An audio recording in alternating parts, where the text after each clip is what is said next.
Yeah,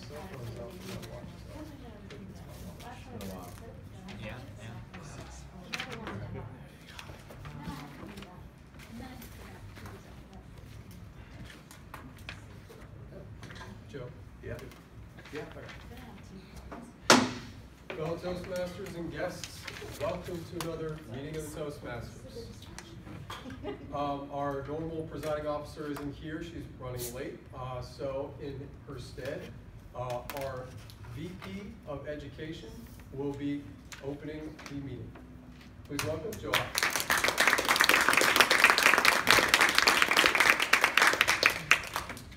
Well, welcome everybody. I see I'm also supposed to introduce the guests, but also have the vote, which I didn't plan on doing since Beth's right now.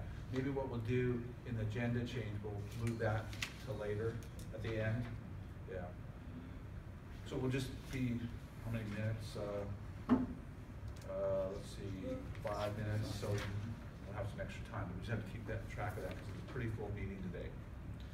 So, welcome to Frederick Toastmasters. Beth is much more energetic than I am. We're missing out on that. I'm not quite as straight-faced as Alex, the photographer. But did we publish our little wow video? yeah. Yes. Yep. Oh, it was fantastic. It was great. Another wow video. Our stoic VPR thought of that idea. He's the one that came up, here's what we're going to do. And then he says, hi. It's good. It's a great video. Hopefully it'll be win. There were some other ones that Beth had sent out that I liked one a lot. The other ones were just more matter of fact. I think I even see Beth coming in now. No, I see someone coming in. But anyway, let's see. Let's just move on. I'll introduce it. We have guests. I'm going to go around. And someone we haven't seen in a while that's a member, Louise. She's been sick, it's legitimate. I know, she's been sick, she had some surgeries, but she's back. Welcome back. Okay, who's our first? Let's start this way. Person sitting next to me. Again, so I'm a second-time guest right now, so I'm really thankful for being here, and also will gladly to join you in the future. Excellent.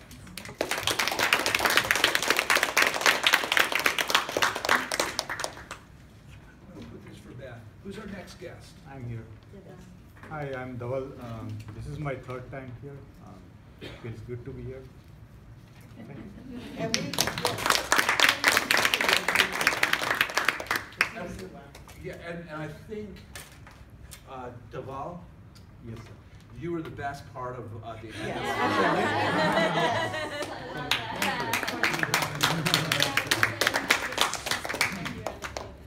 So we'd have, if we had a follow-up to that wow video, we could say, I'm now a member. Okay. We still have guests. I know, I'm just going on. Another next guest. Sorry. Beth does it so well. Hello, my name is Gladys Pleasant, and this is my first meeting, and my husband is the one who told me about it, so I'm here, hoping to learn a lot.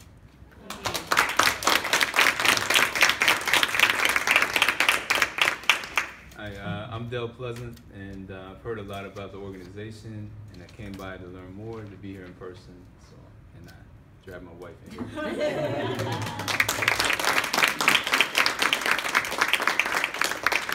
You're a step ahead of me because I can't get my wife to come. There's a meal involved. Date. Good deal. She negotiated. Okay, anybody else? I don't see anybody. Okay, on that note, I'm going to turn the meeting over to our president, and I hope that she's ready for the voting, the vote of the officers. As we get ready here. Oh wait, we just had another guest come in, so we're going to have a guest in as she settles in, and these guys confer. Madam, there's a seat. Well, I can move out of the way. There's one here. Slide down. Thank you.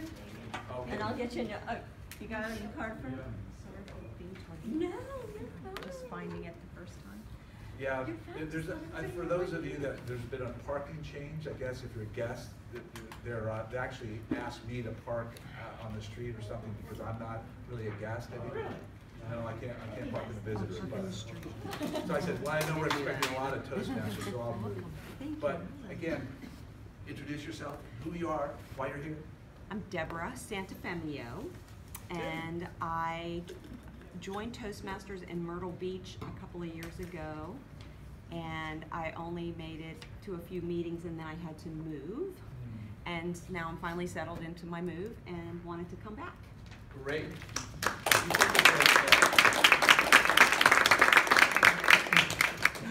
Okay, I'm going to turn the meeting over to our president. Thank you. Thank you. Thank you, Jeff. Very nice. You know, it was in my purse until 2 days ago, and I took it out. And I know I have a photo of it that I read from a previous meeting, but I'm not finding it. So we will use your list. So we are, as per, perfect. Thank you so much. Sorry I was late. So per our agenda, this is our once per year officer election. And we have a full slate, which is great news. Yes. And we have one candidate per position, so none of the positions are contested, so we will not be having speeches by the candidates on why you should vote for them. I believe that the procedure is that because we have one candidate per position, I instruct the secretary to record one vote for each position. Jeff? Point of order. We have to ask if there are any nominations. That's right. Thank you for reminding me. Thank you. So, the first position, President, Lisa Rippion is the candidate on the slate. Are there any nominations from the floor? Joe, should I follow strict procedure order and ask 3 times? Well, you could just ask, here's the whole slate, announce the whole slate, and are there any? I like that, thank you. Yeah, and then just ask for any nominations.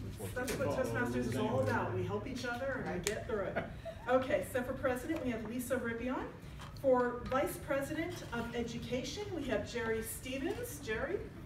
For vice president of membership, Larry. Wave or stand. For vice president of public relations, we have Unu.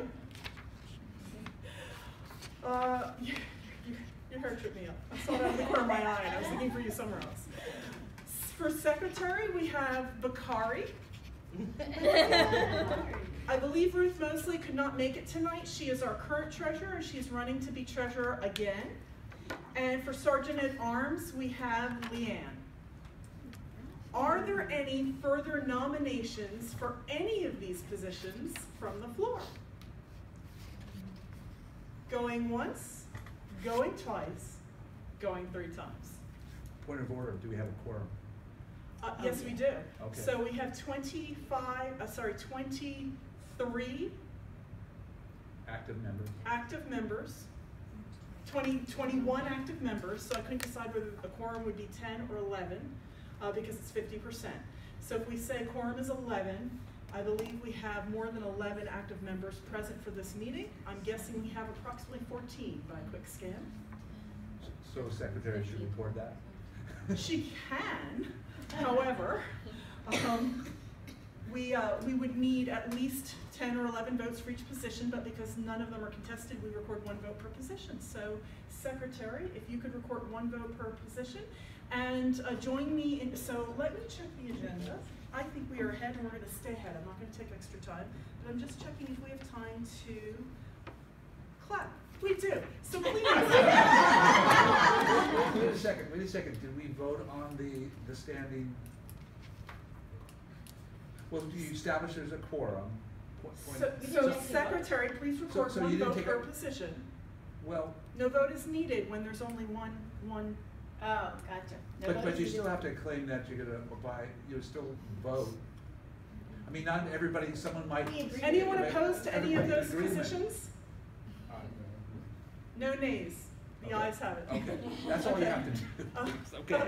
I was just running it the way they do it at the international and the district conferences. So I think we're good. Yes, we're good. Okay, all right. So with the officers newly elected for the 2019-2020 Toastmasters year, please rise and receive appreciation from your club.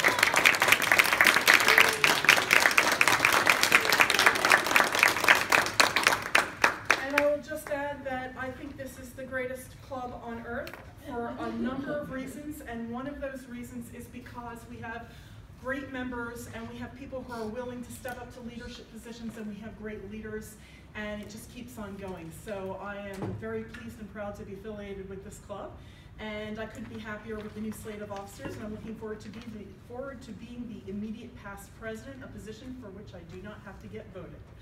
Thank you. So Toastmaster of the evening this evening is Christine. Good, I remember. Please welcome.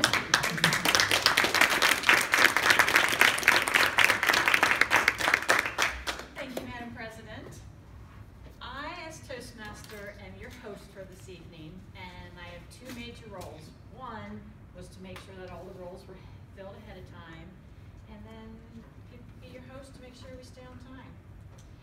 We have three portions of our meeting, which is pretty universal throughout Toastmasters. We have prepared speeches, which helps us learn to speak in front of people.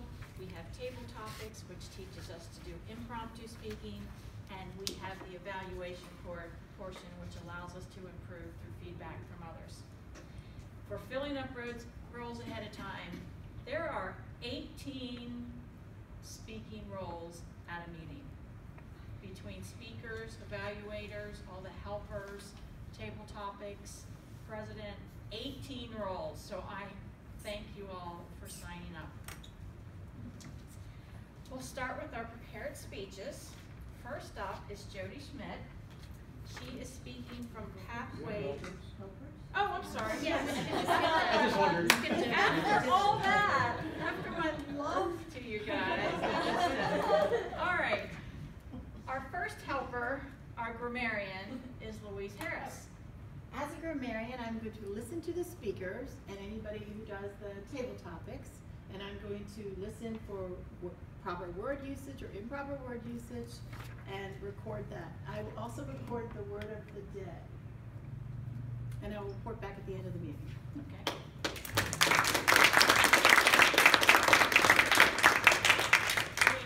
The word of the day is Erin Bozas.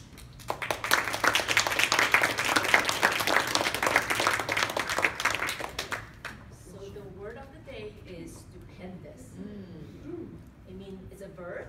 It means extremely impressive, amazingly large or great, huge and wonderful. The example is the stupendous effort of our Toastmasters in completing their CC and CL in short period is highly appreciable.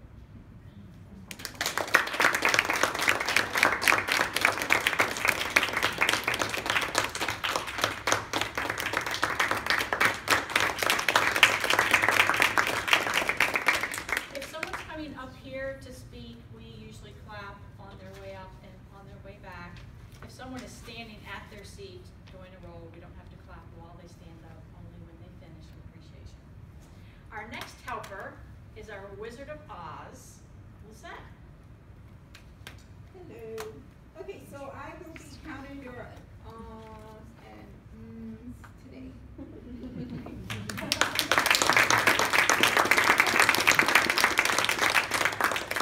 Our timer tonight is Serena Voss. Would you please tell us your role?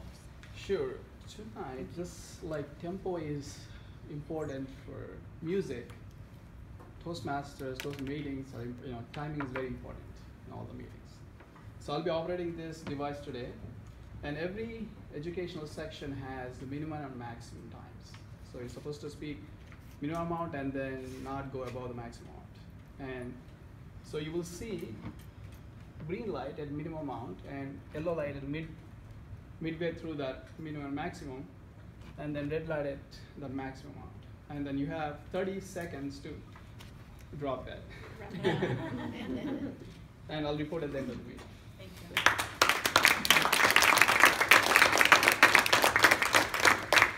Our last helper, vote counter, is Lisette again. Would you tell us what you're going to do? Okay, so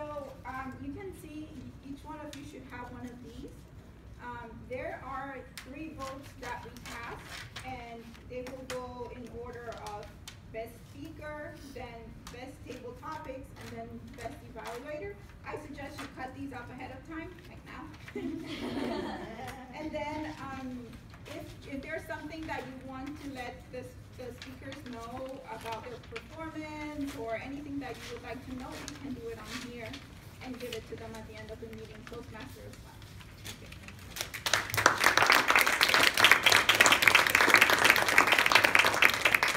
Does everyone have a ballot? I don't.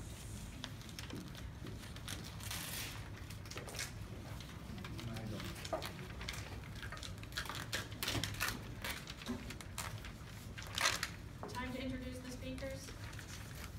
Right, we're ready? Okay, all right. So, yes. Yeah, you just give it how long, if you're excited. First speaker tonight is Jody Schmidt, who is speaking from Pathways Dynamic Leadership. This is a level 1 project for evaluation and feedback. It's a 5 to 7 minute speech. The title is The Creative Process, Not a Linear Path. Although the creative process may seem mysterious, there's a specific pathway to making creative projects, whether it be a work of art or a speech for Toastmasters. The creative process, not a linear path. Please welcome Jody Schmidt.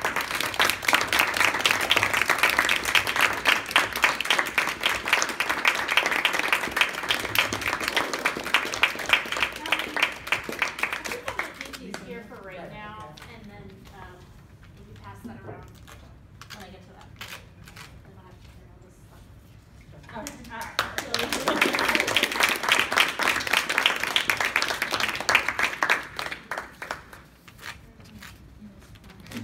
Thank you. Oh boy.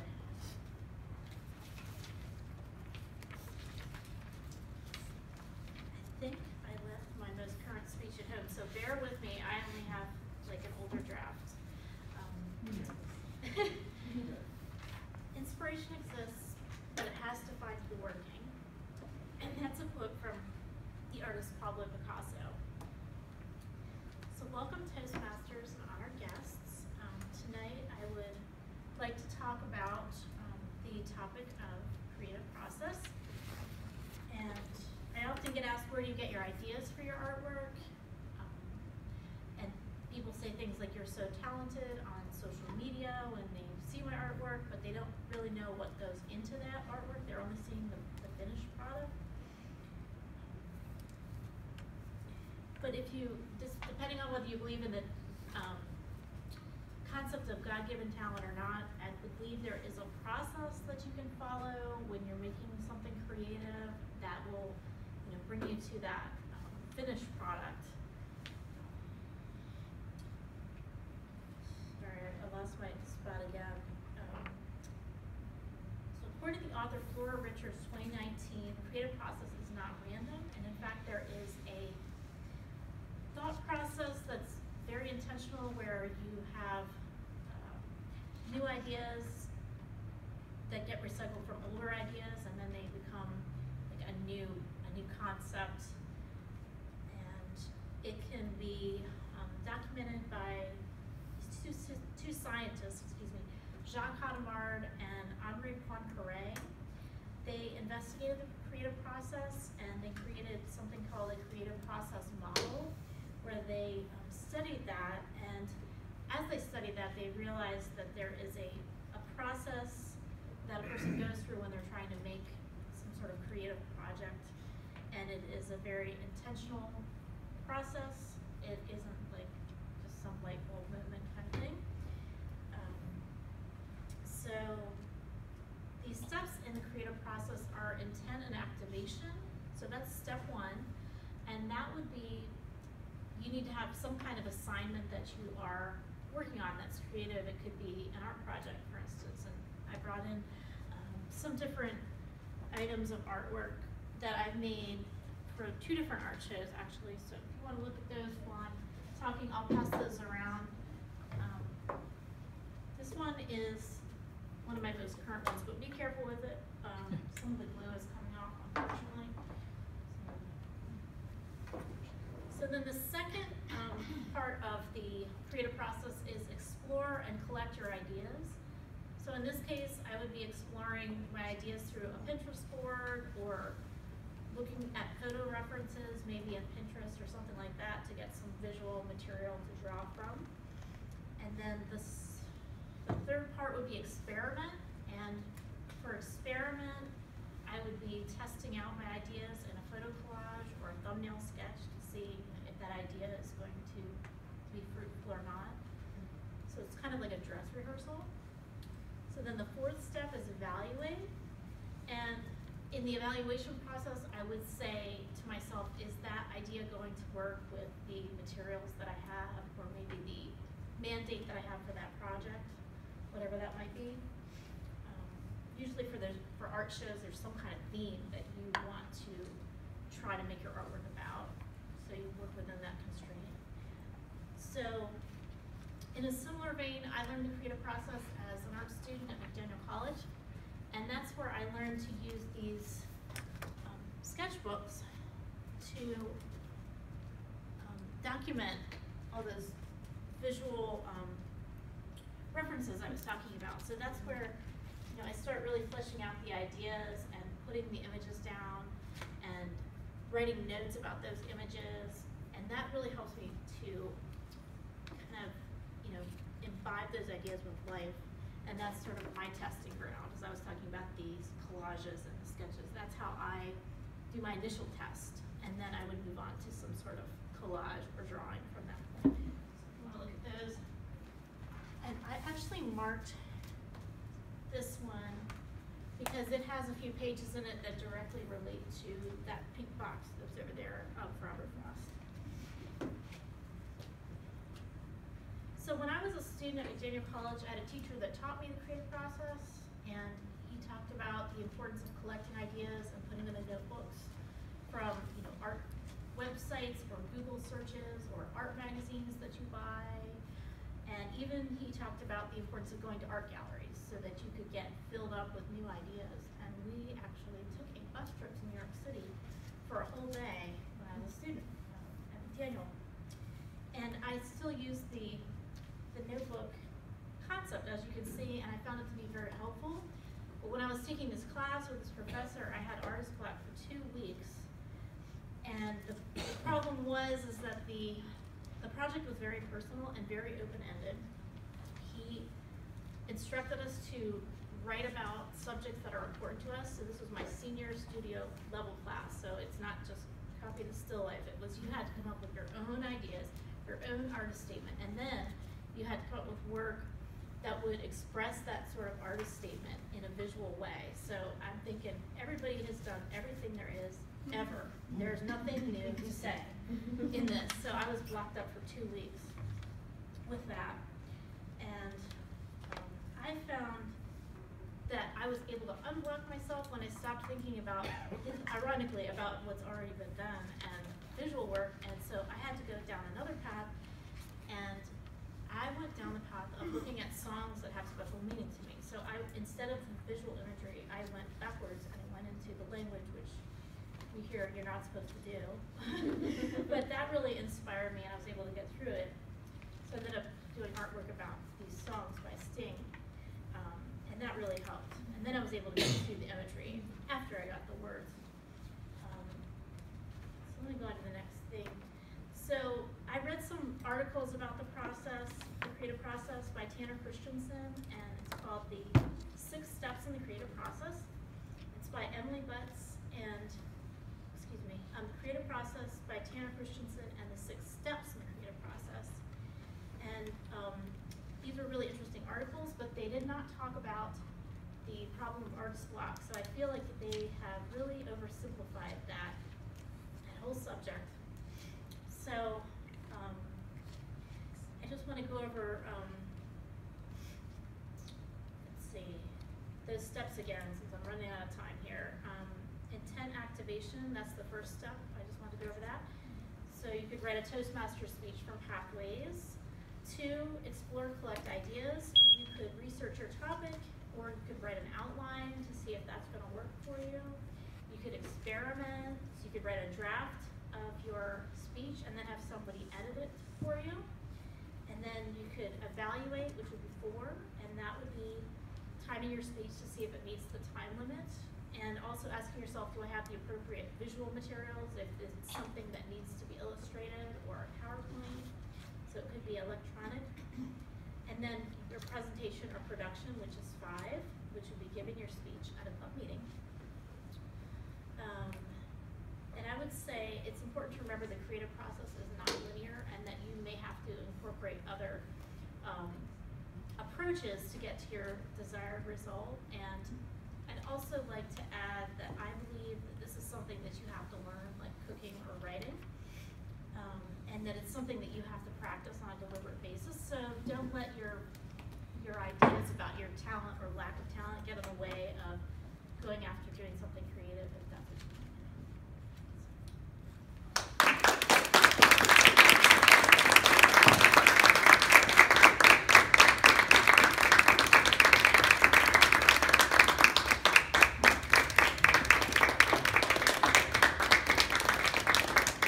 Thank you, Jody.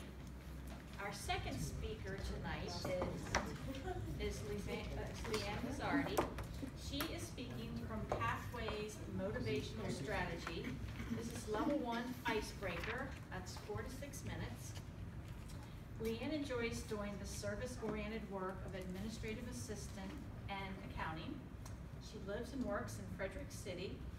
She is the mother of 2 wonderful 20-somethings and a 2018 FCC graduate and a passionate environmentalist. Leanne has been a member of Toastmasters since September 2016. Her speech is entitled, "Toastmaster is my fertilizer." Leanne Mazzardi.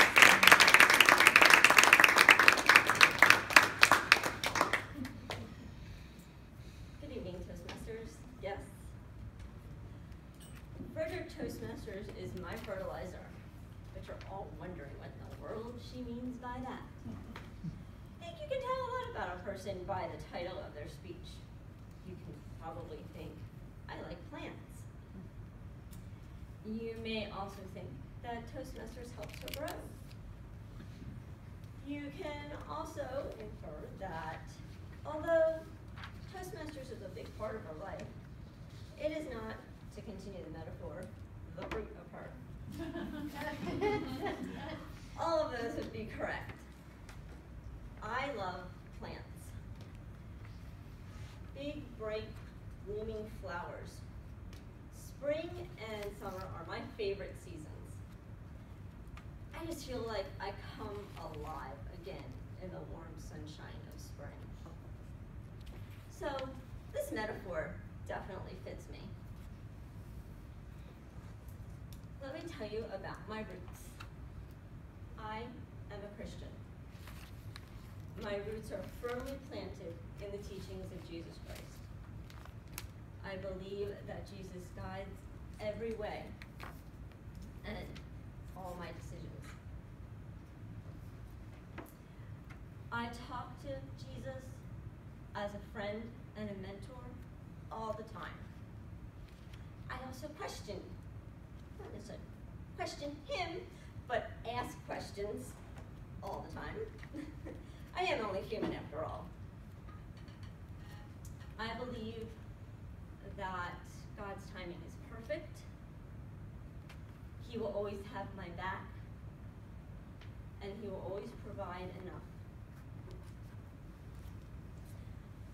Some of the ways that I believe Jesus guides me is through the opening and closing of doors and windows. In the summer of 2016, shortly after I filed for divorce, I attended a job fair. At this job fair, I attended a LinkedIn class given by none other than, I think, the district manager, Beth Davis Reinhold. Oh, yeah. I am one of her recruits and proud of it. I always felt that there was more to do, more to be, more to give. So I went home from that job fair. I went right online, looked for the Toastmasters clubs in my area.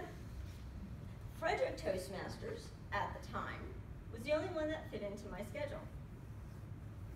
Came to the very next meeting. I was hooked. Everybody here was so welcoming, and the encouragement to everybody, even the guests, was just incredible. It felt like a safe place, and I really needed that. So I joined the very next meeting, gave my first icebreaker the very next month.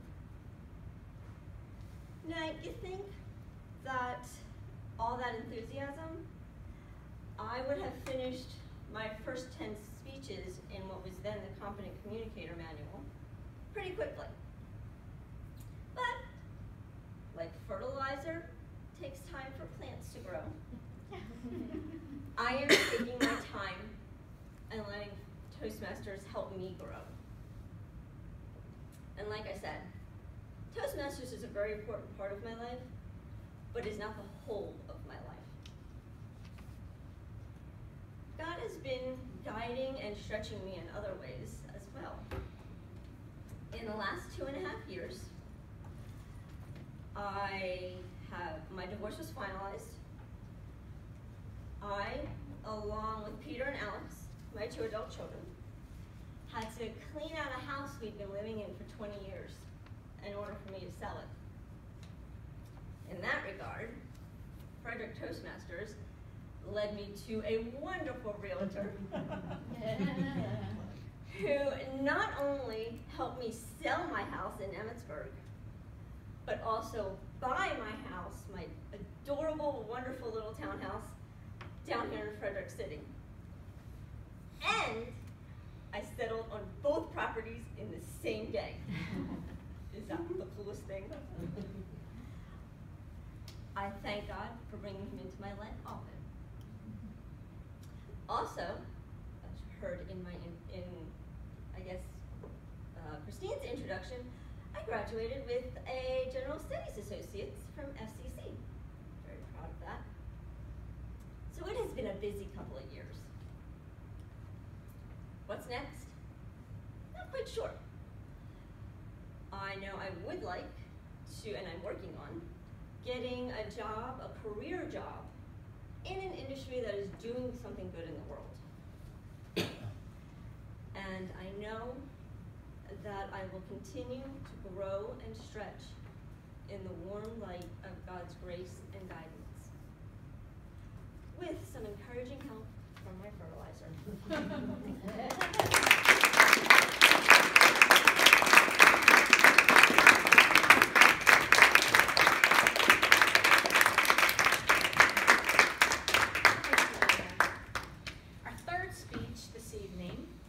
Given by Wu Kang. It's a Pathways project, innovative planning, a level 2 project, connect with your audience. It's a 5 to 7 minute speech. It's entitled Breaking Bad. As the speech project is to deliver a topic that is unfamiliar to the majority of the audience. Her speech will give you an insight about drugs from a former pharmacist. Please welcome Anu, Breaking Bad. I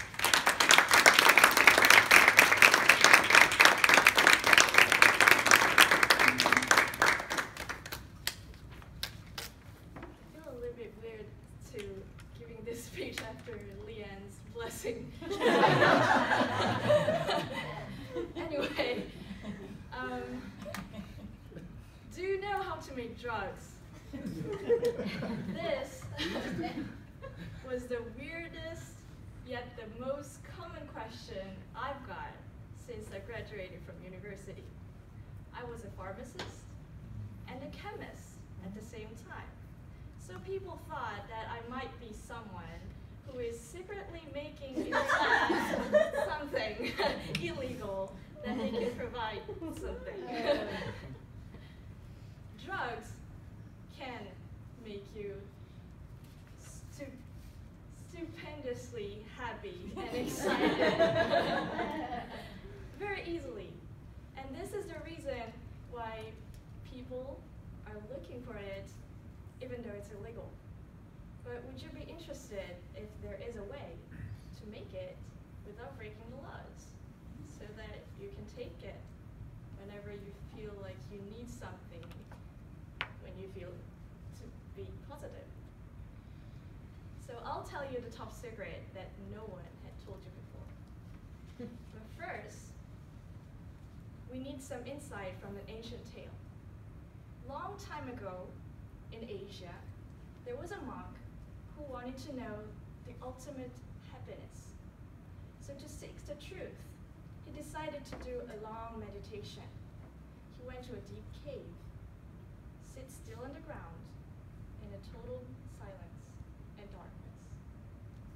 He started his meditation, but not long after, he felt his eyelid became so heavy that he couldn't stop falling asleep. He tried to wake himself up by shaking his head, but he fell asleep again and again. So furious at himself, he took an extreme decision. He grabbed a sharp pebble and cut his eyelids so that he could never close his eyes again. On the ground, where his eyelids fell, there grew a bloody red flower to help him, which brought alertness and sense of happiness. The name of this flower is opio poppy, the source of morphine. Morphine is one of the powerful opioid drugs that can reduce pain and bring the feeling of euphoria. This drug is warned by pharmacists because morphine is highly addictive and dangerous. So you cannot buy it from CVS just because you don't feel well. However, very few people know that there is another morphine that has less side effects. It is called endogenous morphine, which means a morphine inside your body, and so-called endorphin. So, endorphin is produced by your body, which means that you can make your own drug to feel happy.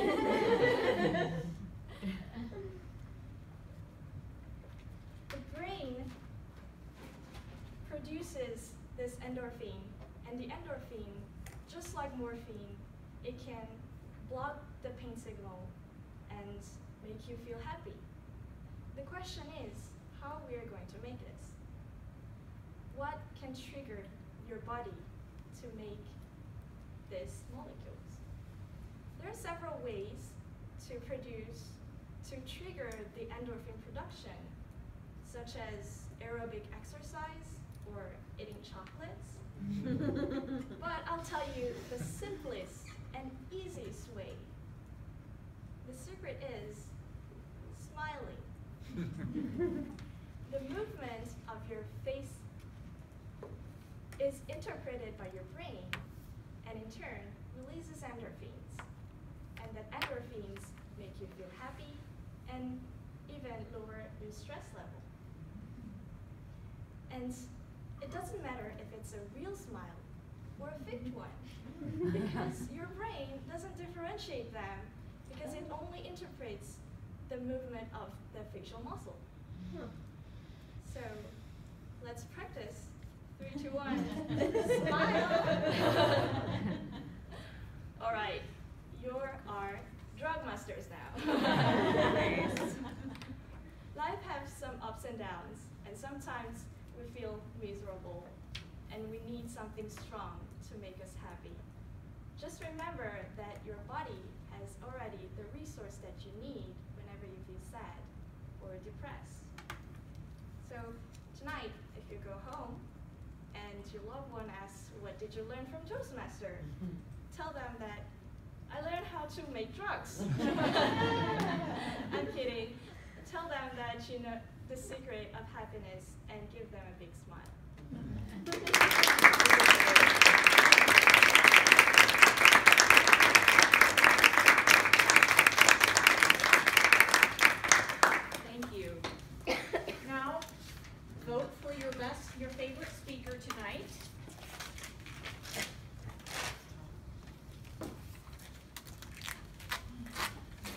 have Jody.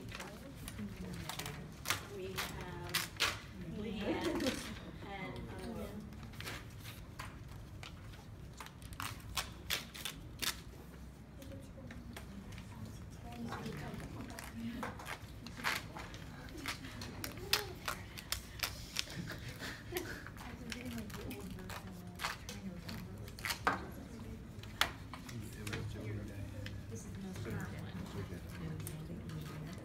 what? Yeah.